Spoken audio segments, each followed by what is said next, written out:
এই মুহূৰ্তত মই শোণিতপুৰৰ পৰা ডিব্ৰুগড়লৈ গৈ আছো। এতিয়া মই ঢকুৱাখানা পাইছো। এইমাত্ৰ মই শুনিলো যে ইডিয়ে অৰবিন্দ কেজৰিৱাল ডাঙৰীয়াক এৰেষ্ট কৰিছে তেওঁৰ বাসভৱনৰ পৰা। এইটো এটা ঘোৰ অন্যায় হৈছে। এই ইলেকশ্যনৰ সময়ত বিজেপি চৰকাৰে মোদীয়ে নিশ্চয় যথেষ্ট ভয় খাইছে অৰবিন্দ কেজৰিৱালৰ পৰা, সেইকাৰণে তেওঁ এই নিশা এৰেষ্ট কৰিছে। এখন দেশৰ এখন ৰাজ্যৰ মুখ্যমন্ত্ৰীক এই নিশাখন ইডি লগাই এৰেষ্ট কৰাটোৱে কি বুজাইছে?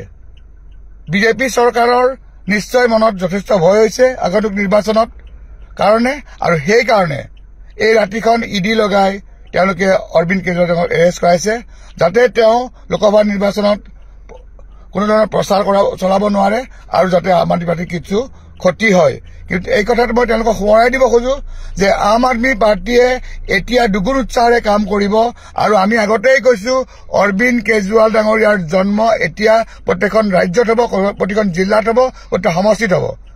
মই সোঁৱৰাই দিব খুজিছো বিজেপি চৰকাৰক যে আপোনালোকে এইটো অতি ডাঙৰ ভুল কাম কৰিলে, আৰু আপোনালোকে ইয়াৰ প্ৰত্যুত্তৰ ৰাইজে আপোনাক আগন্তুক লোকসভা নিৰ্বাচনত নিশ্চয়কৈ দিব। এই মুহূৰ্তত মই শোণিতপুৰৰ পৰা ডিব্ৰুগড়লৈ গৈ আছো। এতিয়া মই ঢকুৱাখানা পাইছো। এইমাত্ৰ মই শুনিলো যে ইডিয়ে অৰবিন্দ কেজৰিৱাল ডাঙৰীয়াক এৰেষ্ট কৰিছে তেওঁৰ বাসভৱনৰ পৰা।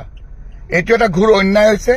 এই ইলেকশ্যনৰ সময়ত বিজেপি চৰকাৰে মোদীয়ে নিশ্চয় যথেষ্ট ভয় খাইছে অৰবিন্দ কেজৰিৱালৰ পৰা, সেইকাৰণে তেওঁ এই নিশা এৰেষ্ট কৰিছে।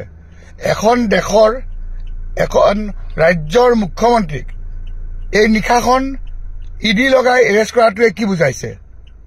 বিজেপি চৰকাৰৰ নিশ্চয় মনত যথেষ্ট ভয় হৈছে আগন্তুক নিৰ্বাচনত কাৰণে, আৰু সেইকাৰণে এই ৰাতিখন ইডি লগাই তেওঁলোকে অৰবিন্দ কেজৰিৱালক এৰেষ্ট কৰাইছে, যাতে তেওঁ লোকসভা নিৰ্বাচনত কোনো ধৰণৰ প্ৰচাৰ চলাব নোৱাৰে আৰু যাতে আম আদমি পাৰ্টিৰ কিছু ক্ষতি হয়। কিন্তু এই কথাত মই তেওঁলোকক সোঁৱৰাই দিব খোজো যে আম আদমি পাৰ্টিয়ে এতিয়া দুগুণ উৎসাহেৰে কাম কৰিব, আৰু আমি আগতেই কৈছো অৰবিন্দ কেজৰিৱাল ডাঙৰীয়াৰ জন্ম এতিয়া প্ৰত্যেকখন ৰাজ্যত হ'ব, প্ৰতিখন জিলাত হ'ব, প্ৰত্যেক সমষ্টিত হ'ব। মই সোঁৱৰাই দিব খুজিছো বিজেপি চৰকাৰক যে আপোনালোকে এইটো অতি ডাঙৰ ভুল কাম কৰিলে, আৰু আপোনালোকে ইয়াৰ প্ৰত্যুত্তৰ ৰাইজে আপোনাক আগন্তুক লোকসভা নিৰ্বাচনত নিশ্চয়কৈ দিব।